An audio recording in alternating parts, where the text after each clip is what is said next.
مشاهدينا الكرام اهلا بكم.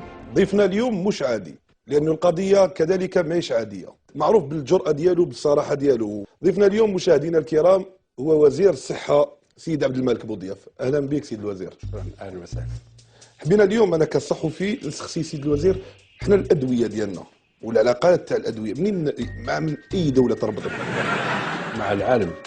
ما كانش دولة اللي عندها اكتفاء ذاتي وحدها. بلال بداها بدياشينا. بلال راه ناوي كاش حاجة دونجي. القوة العظمى في العالم فيه تكامل بين الدول وفيه تعاون دولي في هذا. لماذا سألتك وشنو هي البلدان اللي رانا نترابطوا معهم في العلاقات الصحية والعلاقات؟ هل الجزائر عندها دبلوماسية إسرائيلية في الجزائر؟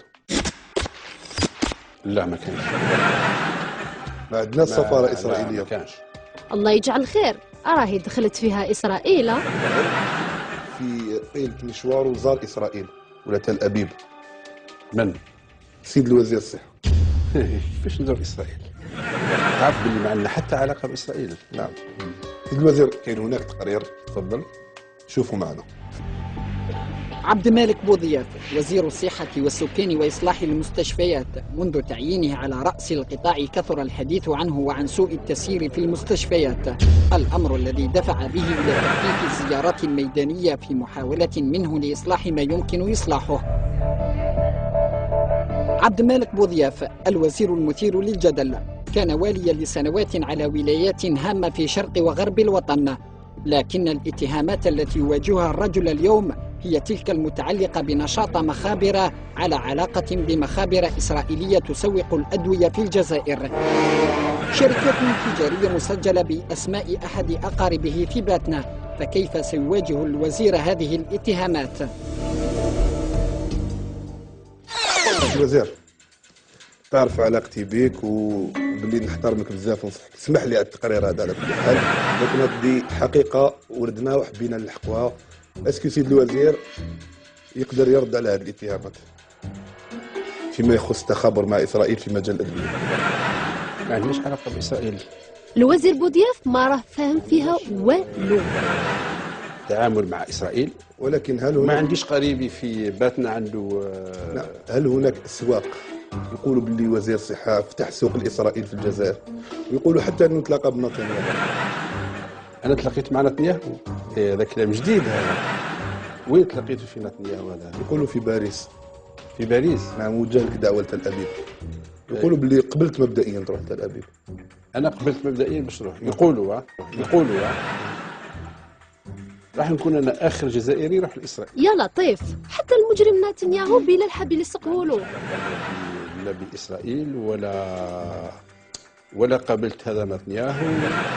يعني سيد الوزير هل ضمن باللي احنا اعطينا لك صوره وايماج وبمعلومات، هل ضمن هذه المعلومات احنا رانا اخطانا كما جبناهم وحنا المباشر الشعب الجزائري كاع راه يشاهد فينا، حتى ربما اللي عندك علاقات معهم هنا في الجزائر وهما ربط مع اسرائيل راهم يشوفوا فينا. هل تلحق بنا اليوم وزير الصحه انه يكون عنده علاقات مع اسرائيل؟ قلت لك باللي ما عندناش علاقات. انا وزير في الحكومه الجزائريه وانا جزائري وانتمي الى عائله ثوريه. هذا معروف. ما نكروش يا سي الوزير باللي تنتمي للعائله الثوريه، لكن ما عندها حتى علاقه مع اسرائيل.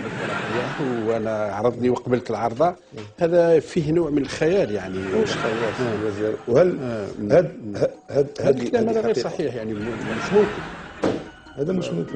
ممكن الكلام مستحيل يكون هذا الكلام. لماذا سيدي الوزير؟ لكن هو واقع. واقع.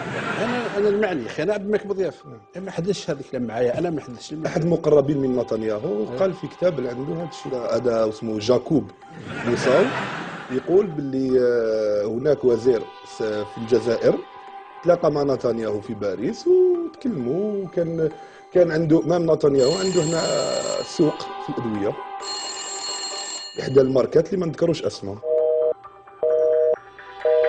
من فضلك وقف هذه. لا سيد الوزير، شوف حاجه هذه. انا ما نكونش ولسي مبروك بوضياف لو كانت تكون عندنا علاقات مع اسرائيل، الله يرحمه. هذا كلام انا نرفضه جمله وتفصيلا، انتم مع المباشر جايبين الناس باش تشوهوهم بهذه الطريقه هذه؟ لا سيدي الوزير لا اسمح لي، نعم تفضل. الكلام هذا نرفضه، وحبس علينا الحصه هذه من فضلك، حبسها. سيدي الوزير وقفها، انا نقول لك وقفها. سيدي الوزير لا يا رجل. سيدي الوزير سيدي الوزير سيدي الوزير سيدي الوزير معليش خلينا نختموا. سيدي الوزير خلينا نختموا الحصه. الوزير بوتياف قلق حبيرة. نختمها باني نخدم مع اسرائيل. رانا على المباشر سيدي الوزير، مازال مباشر. احنا نحاربوا في اسرائيل، احنا هنا لي لابوراتوار اللي عشموا فيهم الريحه مع اسرائيل وقفناهم، وانتم كتبتوها في النهار تاعكم. لا بأس سيدي الوزير، هذاك هو الامر. معليش سيدي الوزير، دقيقه نختموا الحصه لانه مازلنا على المباشر، نختموا الحلقه ومن بعد معليش نختموها سيدي الوزير. يشار لانه هناك تغيير حكومي سيدي الوزير حدث الان. رئاسه الجمهوريه، تعديل وزاري في سلك، تعديل في سلك الحكومه. رئاسه الجمهوريه، انهاء مهام وزير الصحه عبد الملك بوضياف.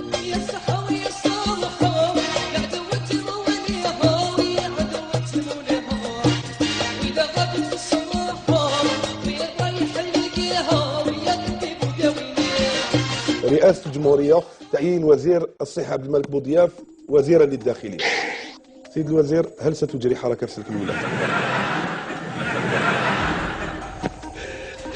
يا سي بوضياف، راحت وزارة الصحة. اسرائيل قلت لي الداخليه يعني فيه متناقضات الزمن. مش متناقضات، كيفاش هذا؟ مش متناقض ربما يا رجل بهذه الطريقه هذه يتم ربما نتائج تاع التحقيق تاع اسرائيل عكس على هذا الشيء، والرئاسه قررت انك ديرك في الداخليه وتتبع ديك النصيحه باش ما يكونش دواء تاع اسرائيل في الجزائر. ما فيش دواء تاع اسرائيل في الجزائر، انا قلتها ونزيد ناكدها. ويظهر لي باللي التعيينات اللي يقوم بها هو شخص واحد، انتم تعرفوه احنا نعرفوه، اللي هو رئيس الجمهوريه سي العدل. لكن عينك وزير الداخليه، المشكل تاع الحرس البلدي تحلوه سيد الوزير، انتم على راس وزاره الداخليه. لا الى ان يحدث العكس انا وزير الصحه. نتكلموا على صفقات اسرائيليه. بلا دخلوا في الديزويت، القضيه ولات فيها شركات وفساد. في رئيس الجمهوريه ما عندناش علاقه باسرائيل، اتق الله. ما عندناش، احنا سمعنا، انا البارح شربت، احنا سمعنا دواء، احنا سمعنا بالدواء مع منتج جزائري مشى للمكسيك. انا عبد الملك بوضياف بعثت لجنه من هنا حتى للمكسيك باش نتحققوا من هذا الدواء هذا اذا كان هو منتج في المكسيك ولا لا، ووقفناه. انت تجي الان تقول لي بلي عندك علاقات مع اسرائيل؟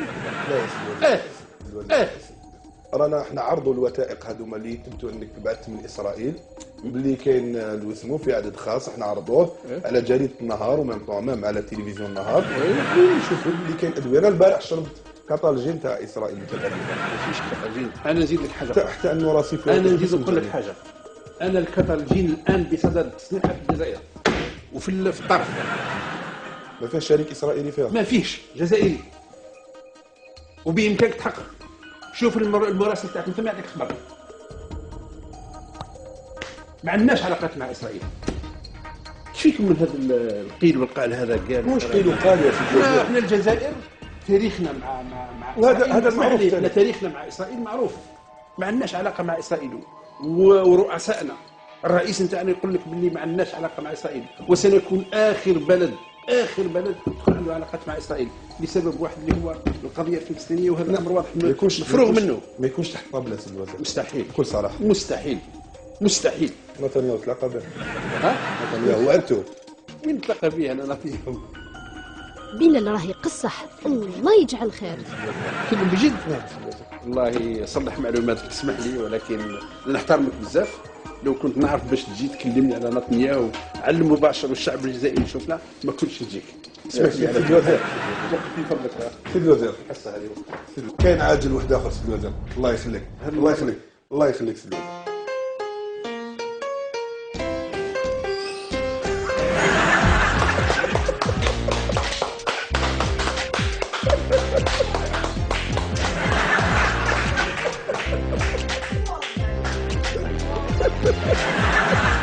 اولا صحه فطوركم وصحه رمضانكم، وربي يتقبل الصيام والقيام. حقيقه مقلب كبير هذا، لانه ما كناش نتوقعوا، بالاخص وان الموضوع يتعلق بكثير من الحساسيه ومن الاتهام، ومن يعني ما يمس غير الشخص، يمس حتى البلاد كلها. وحكمتونا يعطيكم الصحه. ممكن العفويه تاع الانسان والثقه في الشخص، لانه انا نتعامل كثير مع المنشط والصحفي بلال، خلاتنا كذا ما قدرناش ننفعل معاه اكثر من هكذا، ولكن يعطيك الصحه. عاجل خبر عاجل، خبر عاجل في النهار تيفي، خبر عاجل في النهار تيفي، خبر عاجل اللي يجيبوه يبقى حاير، يولي يتخبط ويعاير، يحوس يفهم وش راهو صاير، وعلى المباشر الوزير يعرضوه بالفساد والرشوة، زعما يتهموه